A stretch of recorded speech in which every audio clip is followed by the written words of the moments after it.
All right. So the Conservatives had their convention over the weekend, and because of the pandemic, it was a virtual convention. So it's a little harder to kind of read the room, so to speak, because there was no room. It was just a bunch of people chatting into web cameras.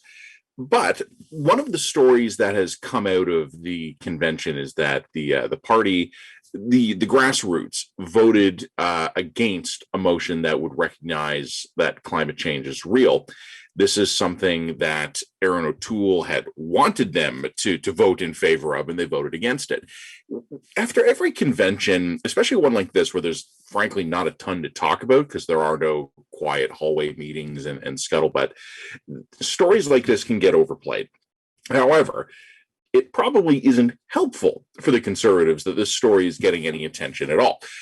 I'm actually a skeptic, unlike many of my colleagues in the media, that a strong climate change policy is going to be the Conservative path to victory. I honestly just don't believe that. I think Canadians really want someone to do something about climate change so long as it doesn't actually cost them any money. I don't think our commitment to this is as high as we would like to think it is. This is one of those issues where if you poll Canadians and this has been done, Ipsos did this, a poll a couple of years ago I've referred to often because it was so revealing. If you poll Canadians and you say, is climate change real? Is it serious? A supermajority of Canadians will go, yes, it is real and it is serious.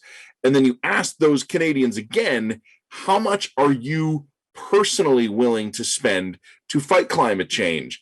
And the answer for the overwhelming majority of Canadians is nothing. And then there's another group of Canadians who are willing to spend up to $200 a year, which breaks out to be, if my math is right, and it probably isn't, like $17 a month. So what we have is a national population in this country who believes that climate change is an existential threat to the future of human civilization. And an overwhelming majority of this country is not prepared to spend more than $17 a month to do something about it. You cannot square those positions unless you accept that our stated belief in climate change is a little bit BS. What this means is that there is probably a sweet spot for the Conservatives here where they need to be serious enough to not alienate voters, but they probably don't need to have a world-beating climate change plan. I've said this before, I'm saying it again, they need a good enough plan. I actually did something I hate doing. I did math. I looked at the last election results where the Conservatives won the popular vote, but ended up losing, not forming government because they came up short in Eastern Canada. Just looking at the numbers using only big picture assumptions, the Conservatives basically need to pick up 900,000 voters in Eastern Canada. That's really all it would take. I'm counting Eastern Canada as Ontario, Quebec, and the Atlantic provinces. 12.5 million Canadians cast ballots in the last election in those 6 provinces. The Conservatives got about 3.3 million of them. So you're left with about a little more than 9 million voters in those provinces who did not vote Conservative, and the Conservatives need about 900,000 of them. This is brutal math. It's not breaking down accurately by riding to riding. I went to the trouble of actually doing it by provincial level. I didn't bother taking it down to the riding level. So believe me, folks, your mileage will vary here. But the point is, the Conservatives, in order to win, need to take 1 out of every 10 non-conservative voting Canadians in the 6 eastern provinces and win over just one of them. If they can flip 10% of the voters who did not vote for them last time in the East, hold the voters they had, and continue to do well in the West, they're going to win.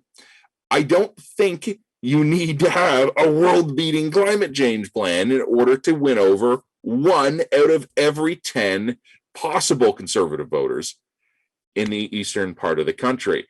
You probably need something, a plan, something semi-credible. Call it whatever the hell you want, but you need something just to check the box, to make sure the Liberals can't attack you on it, to stay out of the attack ads, to have something in hand so that Aaron O'Toole in the next election can go, no, this is our plan, this is what we're going to do, and we're going to save you money while we're doing it. I think the Conservatives have other problems connecting with Eastern Canadian voters. I think Aaron O'Toole, in theory, is a pretty good guy to address some of those problems.